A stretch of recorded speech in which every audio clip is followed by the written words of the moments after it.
جنہ دنوں چنہ دا رائے ونڈیاں دا اجتماع ہو رہے سی، میں گیا، میری تقریر سی، میں جناب کھے کھا رہا ہے، گوڑے گوڑے چکڑ، بارش بھی ہو گئی اللہ دی شان، گوڑے گوڑے چکڑ،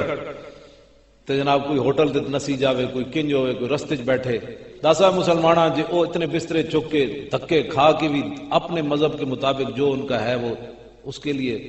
اخلاص کا مظاہرہ کرے، تے تو حضور دے نام تے تبرک کھا کے بھی حضور دی شانہ نہ سن سکتا۔ بہت شیخ، بہت اعلیٰ کلام۔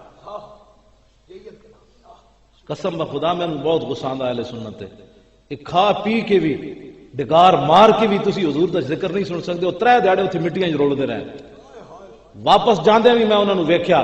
جتھے جناب اتردے اتھی کتاب کھول کے بہ جاندے، تو اتنے مسیتی جاویں انج کر رہے ہوندا، ٹیک لائی بیٹھا ہوندا، تساں کی کرنا ہے حضور نال پیا گلاں کر دیو تسی جی سنی انج ہو گئے، سنی انج ہو گئے، او خاک وچ رہ کے بھی اپنے مذہب نال مخلص ہیں، چھتاں تے لٹک دیاں پچھو جناب لٹک دیاں بساں نال بھی، تے تینوں اگر اس طرح میلاد دے جلو آنا پوے جلسے تو تے ملک نال سوال ہی نہیں پیدا ہوندا، تو تے باہروں مسجد باہروں کھڑا ہو کے پوچھنا پکیا کیویں؟ یاد رکھی لالچی بندے نو اللہ اپنے حبیب دی محبت کدی بھی نہیں دیندا، لالچی اور بزدل بندے نو اللہ اپنی حبیب دی محبت نہیں دیندا۔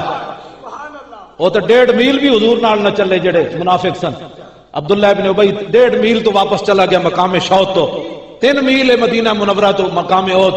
تے جڑے غلام آئے انہاں بدر دی طرف جاندے ہیں، جدوں میرے آقا نے پوچھا تے سعد بن معاذ نے کھڑے ہو کے عرض کی تھی حضور ساڑھے کولوں پوچھ لے ہو، سل حبال من شیتا وقتا حبال من شیتا